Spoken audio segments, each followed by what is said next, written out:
ನಮಸ್ಕಾರ. ಇವತ್ತು ಒಂದು ಮದುವೆಯ ಕಥೆಯನ್ನು ಹೇಳ್ತೀನಿ. ಒಂದು ಪುಟ್ಟ ಸಂಸಾರ, ಒಂದು ಪುಟ್ಟ ಪಟ್ಟಣ, ಅಪ್ಪ ಅಮ್ಮ, ಒಬ್ಬನೇ ಮಗ, ಒಂದು ಚಿಕ್ಕ ಸಂಬಳದಲ್ಲಿ ಮುಂದುವರಿತಾ ಇದ್ದಂಥ ಸಂಸಾರ. ಬಹಳ ಕಷ್ಟಪಟ್ಟು ಅಪ್ಪ ಅಮ್ಮ ಗಂಡು ಮಗನನ್ನು ಬೆಳೆಸ್ತಾರೆ. ಮಗ ಕೂಡ ಬಹಳ ಕಷ್ಟಪಟ್ಟು ಓದಿ ದೊಡ್ಡವನಾಗಿ ಇಂಜಿನಿಯರಿಂಗ್ ಮುಗಿಸಿ ಬೆಂಗಳೂರಿನ ಒಂದು ಪ್ರತಿಷ್ಠಿತ ಸಾಫ್ಟ್ವೇರ್ ಕಂಪನಿಯಲ್ಲಿ ಸಾಫ್ಟ್ವೇರ್ ಇಂಜಿನಿಯರ್ ಆಗಿ ಕೆಲಸ ಗಿಟ್ಟಿಸ್ಕೊತಾನೆ. ಅಲ್ಲಿಂದ ಅವರ ಜೀವನನೇ ಬದಲಾಗಿ ಹೋಗುತ್ತೆ. ಬೆಂಗಳೂರಿನಲ್ಲಿ ಮನೆ ಆಗುತ್ತೆ, ಕಾರ್ ಬರುತ್ತೆ, ಸಮೃದ್ಧಿಯೋ ಸಮೃದ್ಧಿ. ಸಮೃದ್ಧಿಯ ಜೊತೆ ಮಗ ಸ್ವಲ್ಪ ದಪ್ಪ ಕೂಡ ಆಗ್ತಾನೆ. ಒಮ್ಮೆ ವಿದೇಶಕ್ಕೆ ಕೂಡ ಹೋಗಿ ಬರ್ತಾನೆ. ಹೀಗಿದ್ದಾಗ ಅವನ ಕಂಪನಿಯಿಂದ ಅವನಿಗೊಂದು ಆಫರ್ ಬರುತ್ತೆ. ವಿದೇಶಕ್ಕೆ ಹೋಗಿ ಸೆಟ್ಲ್ ಆಗುವಂಥ ಒಂದು ಅವಕಾಶ. ಅವನಿಗೆ ಸುಮಾರು ಒಂದು 9 ರಿಂದ 10 ತಿಂಗಳಷ್ಟು ಸಮಯ ಇರುತ್ತೆ ವಿದೇಶಕ್ಕೆ ಹೋಗಿ ಸೆಟ್ಲ್ ಆಗೋಕ್ಕೆ. ಸಹಜವಾಗಿ ಅಪ್ಪ ಅಮ್ಮ ಒಂದು ಮದುವೆ ಮಾಡಿಬಿಡೋಣ ಅಂತ ಯೋಚನೆ ಮಾಡ್ತಾರೆ. ಹಾಗಾಗಿ ಶುರುವಾಗುತ್ತೆ ಜಾತಕದ ಮತ್ತು ಫೋಟೋದ ಓಡಾಟ. ಇಂಥ ಒಳ್ಳೆಯ ಸಂಬಂಧ ಯಾರು ಬಿಡೋಕ್ಕಾಗತ್ತಾ? ಒಬ್ಬನೇ ಮಗ, ಅಪ್ಪ ಅಮ್ಮ, ಬೆಂಗಳೂರಿನಲ್ಲಿ ಮನೆ, ಕಾರು, ವಿದೇಶಕ್ಕೆ ಹೋಗಿ ಸೆಟ್ಲ್ ಆಗುವಂಥ ಅವಕಾಶ. ಹಾಗಾಗಿ ಆಫರ್ಗಳ ಸುರಿಮಳೆ ಶುರುವಾಗೋಗುತ್ತೆ. ಅದರಲ್ಲಿ ಅವ್ರದ್ದೇನು ಕ್ರೈಟೀರಿಯಾ ಇತ್ತೋ ಅದನ್ನೆಲ್ಲ ನೋಡಿಕೊಂಡು ಎಲ್ಲ ಫಿಲ್ಟರ್ ಮಾಡಿ ಕೆಲವೊಂದು ಹುಡುಗಿಯರನ್ನು ನೋಡಲಿಕ್ಕೆ ಅವ್ರ ಮನೆಗೆ ಉಪ್ಪಿಟ್ಟು ಕೇಸರಿಬಾತ್ ತಿನ್ನೋದಕ್ಕೆ ಓಡಾಟ ಶುರು ಆಗುತ್ತೆ. ಒಂದು ಹುಡುಗಿನ ಈ ಹುಡುಗಿ ಇಂಗ್ಲೀಷ್ ಬರಲ್ಲ ಅಂತ ರಿಜೆಕ್ಟ್, ಇನ್ನೊಂದು ಈ ಹುಡುಗಿಗೆ ಕನ್ನಡ ಬರಲ್ಲ ಅಂತ ಇನ್ನೊಂದು ರಿಜೆಕ್ಟ್, ಮತ್ತು ಈ ಹುಡುಗಿ ನೋಡೋಕ್ಕೆ ಸುಮಾರಾಗಿದ್ದಾಳೆ ಅಂತ ರಿಜೆಕ್ಟ್, ಈ ಹುಡುಗಿಗೆ ಕನ್ನಡಕ ಇದೆ ಅಂತ ಸುಮಾರು ರಿಜೆಕ್ಟ್, ಆಮೇಲೆ ಈ ಹುಡುಗಿಗೆ ಅಡುಗೆ ಬರಲ್ಲ ಅಂತ ಸುಮಾರು ರಿಜೆಕ್ಟ್, ಆಮೇಲೆ ಇನ್ನೊಂದು ಹುಡುಗಿನ ಇವಳು ನೋಡಿದರೆ ಯಾಕೋ ಜಂಬ ಜಾಸ್ತಿ ಅನಿಸುತ್ತೆ ಅಂತ ರಿಜೆಕ್ಟ್. ಹೀಗೆ ತರಾವರಿ ಕಾರಣಗಳನ್ನು ಕೊಟ್ಟು ರಿಜೆಕ್ಟ್ ಮಾಡ್ತಾ ಹೋದರು. ಕೊನೆಗೆ ಸಮಯ ಉರುಳ್ತಾ ಹೋಯಿತು.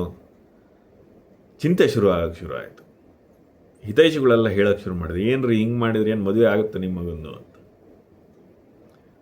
ಹಾಗೇ ನಡೀತಾ ಇರಬೇಕಾದ್ರೆ ಅವ್ರಿಗೂ ಅನ್ಸೋಕ್ಕೆ ಶುರು ಆಯಿತು, ಇಲ್ಲ ಸ್ವಲ್ಪ ನೋಡಿ ಮಾಡಿಬಿಡೋದು ಒಳ್ಳೆಯದು, ಇಲ್ಲಾಂದರೆ ಮತ್ತೆ ಹಾಗೇ ವಿದೇಶಕ್ಕೆ ಕಳಿಸ್ಬಿಟ್ರೆ ಆಮೇಲೆ ಏನು ಕಥೆನೋ ಗೊತ್ತಿಲ್ಲ ಅಂಥ ಸಂದರ್ಭದಲ್ಲಿ ಬಂದಂಥ ಒಂದು ಸಂಬಂಧನೇ ಒಬ್ಬರು ಸರ್ಕಾರಿ ಇಲಾಖೆಯಲ್ಲಿ ಬಹಳ ದೊಡ್ಡ ಹುದ್ದೆಯಲ್ಲಿದ್ದಂಥವರು, ಹೆಣ್ಣಿನ ತಂದೆ. ಅವರು ಜಯನಗರದಲ್ಲಿ ಅವ್ರದ್ದು ಬಂಗಲೆ, ಕಾರು, ಆಸ್ತಿ ಪಾಸ್ತಿ ಊರ ಕಡೆ, ಈ ರೀತಿ ಬಹಳ ಸಮೃದ್ಧವಾಗಿದ್ದಂಥ ಒಂದು ಸಂಸಾರ, ಒಬ್ಬಳೆ ಮಗಳು, ಇಂಥ ಒಂದು ಸಂಬಂಧ ಬಂತು. ಇವರು ಸುಮಾರಾಗಿ ಫೋಟೋದಲ್ಲೆಲ್ಲ ನೋಡಿ ಇಷ್ಟಪಟ್ಟು ಸರಿ ಅಂತ ಉಪ್ಪಿಟ್ಟು ಕೇಸರಿಬಾತ್ ಸೆಷನ್ಗೆ ಅನ್ವೇಷಣಾ ಕಾರ್ಯಕ್ರಮಕ್ಕೆ ಹೊರಟರು. ಅಲ್ಲಿ ಹೋಗಿ ಅವರಿಗೆ ಗೊತ್ತಾಗಿದ್ದು ಒಂದೇನೆಂದರೆ, ಮನೆತನ ಎಲ್ಲ ತುಂಬ ಚೆನ್ನಾಗಿದೆ, ಬಹಳ ಒಳ್ಳೆಯ ಸಂಬಂಧ, ಹೆಣ್ಣಿನವರು ಗಂಡಿನವ್ರಿಗಿಂತ ಬಹಳ ಶ್ರೀಮಂತರು ಅಂತ ಅಲ್ಲಿ ಸ್ಪಷ್ಟವಾಗಿ ಗೊತ್ತಾಗೋಯ್ತು ಎಲ್ಲರಿಗೂ. ಅದಾಗಿ ನೋಡ್ಕೊಂಡು ಬಂದರು. ಹೆಣ್ಣಿನವ್ರಿಗೂ ತುಂಬ ಖುಷಿ ಆಯಿತು, ಗಂಡಿನವರಿಗೂ ತುಂಬ ಖುಷಿ ಆಯಿತು. ಗಂಡಿಂದು ಒಂದೇ ಒಂದು ಅಂದರೆ ಹೆಣ್ಣು ಸ್ವಲ್ಪ ಬಣ್ಣ ಕಮ್ಮಿ ಅಂತ. ಸುಂದರವಾಗಿದ್ಲು, ಆದರೆ ಬಣ್ಣ ಕಮ್ಮಿ ಅಂತೆ. ಅದಾಯಿತು. ಅದಾಗಿ ಸುಮಾರು ಒಂದು 2, 3, 4 ದಿನದಲ್ಲಿ ಹೆಣ್ಣಿನ ಕಡೆಯವರು ಅವರ ಒಪ್ಪಿಗೆಯನ್ನು ಸೂಚಿಸಿ ಹೇಳಿ ಕಳಿಸಿದರು, ಇಲ್ಲ ನಮಗೆ ಒಪ್ಪಿಗೆ ಆಗಿದೆ, ನಾವು ಮದುವೆ ಮಾಡಿ ವಿದೇಶಕ್ಕೆ ಕಳ್ಸೋಕ್ಕೆ ರೆಡಿ ಇದ್ದೀವಿ ಅಂತ ತಿಳಿಸಿದರು. ಅದಾದ ಮೇಲೆ ಗಂಡಿನ ಕಡೆಯಿಂದ ಯಾವುದೇ ಮಾತಿಲ್ಲ, ಸುದ್ದಿ ಇಲ್ಲ, ಕತೆ ಇಲ್ಲ. 1 ವಾರ ಕಳೀತು, 2 ವಾರ ಕಳೀತು, ಏನು ಮಾತಾಡ್ತಾನೆ ಇಲ್ಲ. ಸರಿ, ಹೆಣ್ಣಿನ ತಂದೆಗೆ ಚಿಂತೆ ಶುರು ಆಯಿತು. ಅಲ್ಲಪ್ಪ, ಇವರು ಈಗ ಗಡಿಬಿಡಿನಲ್ಲಿ ಬೇರೆ ಮದುವೆ ಮಾಡಬೇಕು ಅಂತಾರೆ, ಒಬ್ಬಳೇ ಮಗಳು, 1000 ಕನಸಿಟ್ಕೊಂಡಿರ್ತಾರೆ ಹೆಣ್ಣಿನ ತಂದೆ, ಹೀಗೆ ಮಾಡಬೇಕು, ಹಾಗೆ ಮಾಡಬೇಕು, ಮದುವೆಗೆ ತಯಾರಿ ನಡಿಬೇಕಲ್ಲ. ಸೊ ಹಾಗಾಗಿ ಯಾವುದಕ್ಕೊಂದು ಸಲ ಕೇಳೋಣ ಅಂಥೇಳಿ 1 ತಿಂಗಳ ತನಕ ಕಾದ್ಬಿಟ್ಟು ಆಮೇಲೆ ಅವ್ರಿಗೆ ಯಾರು ಸಂಬಂಧ ತಂದಿದ್ರಲ್ಲ ಅವ್ರನ್ನ ಅವ್ರ ಮನೆಗೆ ಕಳಿಸಿದ್ರಂತೆ. ಹೋಗಿ ಒಂದು ಸ್ವಲ್ಪ ವಿಚಾರಿಸಿ, ಯಾಕೆಂದರೆ ನಮಗೂ ಮದುವೆ ಮಾಡೋದಕ್ಕೆ ಸಮಯ ಬೇಕು, ಅದೇನಂತ ಸ್ವಲ್ಪ ನೋಡಿ ಅಂತ.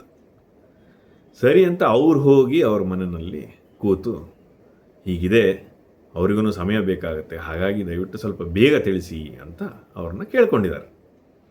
ಅದಕ್ಕೆ ಗಂಡಿನ ತಂದೆ ಹೇಳಿದ್ರಂತೆ, ನೋಡಪ್ಪ, ನಮಗಾಗಲೇ 7 ರಿಂದ 8 ಇನ್ನೂ ಹುಡುಗಿಯರು ಕ್ಯೂನಲ್ಲಿ ನಿಂತು ಕಾಯ್ತಾ ಇದ್ದಾರೆ. ಹಾಗೆಲ್ಲ ನಿಮಗೆ ಅವಸರ ಇದ್ದರೆ ಅವ್ರಿಗೆ ಹೇಳಿ ಹೋಗ್ಬಿಟ್ಟು ಅವರು ಬೇರೆ ಸಂಬಂಧ ನೋಡ್ಕೊಳಕ್ಕೆ ಹೇಳಿ ಅಂದ್ರೆ. ಅವ್ರು ಇನ್ನೇನು ಮಾಡ್ತಾರೆ, ಸಂಬಂಧ ತಂದವರು ಆಯಿತು ಅಂತ ಹೇಳಿಬಿಟ್ಟು ಹೋಗಿ ಹೆಣ್ಣಿನವ್ರಿಗೆ ತಿಳಿಸಿದ್ದಾರೆ. ಹೆಣ್ಣಿನವರು ಇನ್ನೇನು ಮಾಡ್ತಾರೆ, ಇನ್ನೊಂದು ಸ್ವಲ್ಪ ದಿನ ನೋಡಿದ್ದಾರೆ.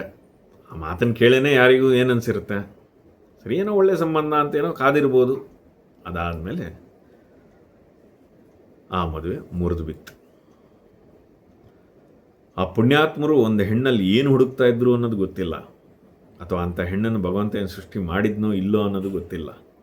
ಒಟ್ಟಿನಲ್ಲಿ ಬಂದ ಸಂಬಂಧಗಳನ್ನೆಲ್ಲ ಸಾಲು ಸಾಲಾಗಿ ರಿಜೆಕ್ಟ್ ಮಾಡಿದರು. ಆಮೇಲೆ ಕೊನೆಗೆ ಮದುವೆ ಆಗದೆ ಅವನು ಹಾಗೇನೆ ವಿದೇಶಕ್ಕೆ ಹೋದ. ವಿದೇಶದಲ್ಲಿ ಸುಮಾರು ಒಂದು 3-4 ವರ್ಷ ಇದ್ದ.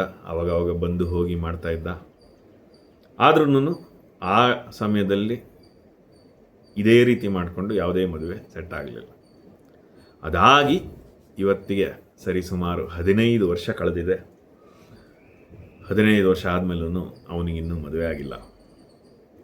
ತಲೆಯಲ್ಲಿರೋ ಕೂದಲೆಲ್ಲ ಹೋಗಿದೆ. ಹುಡುಗ ದಪ್ಪ ಅಂತ ಹೇಳಿ ಯಾರು ಇವತ್ತಿಗೂ ಹೆಣ್ಣು ಕೊಡ್ತಾ ಇಲ್ಲ.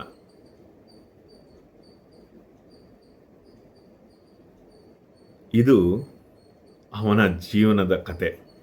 ಒಂದು ಕಾಲದಲ್ಲಿ ಎಲ್ಲ ಇತ್ತು, ಜಗತ್ತೇ ಅವ್ರ ಕೈಯಲ್ಲಿತ್ತು. ಈಗ ಹೆಣ್ಣು ಬೇಕು ಅಂದ್ರೂ ಹೆಣ್ಣು ಸಿಗ್ತಾ ಇಲ್ಲ. ಈ ಕಥೆಯ ಸಾರಾಂಶ ಅಥವಾ ನೀತಿ ಏನು ಅಂತ ಇವತ್ತು ನಾನು ನಿಮಗೆ ಹೇಳಲ್ಲ, ನೀವು ಕಮೆಂಟ್ಗಳಲ್ಲಿ ತಿಳಿಸಿ. ಉಪಯೋಗ ಆಗೋರಿಗೆ ಉಪಯೋಗ ಆಗಲಿ. ಶುಭವಾಗಲಿ.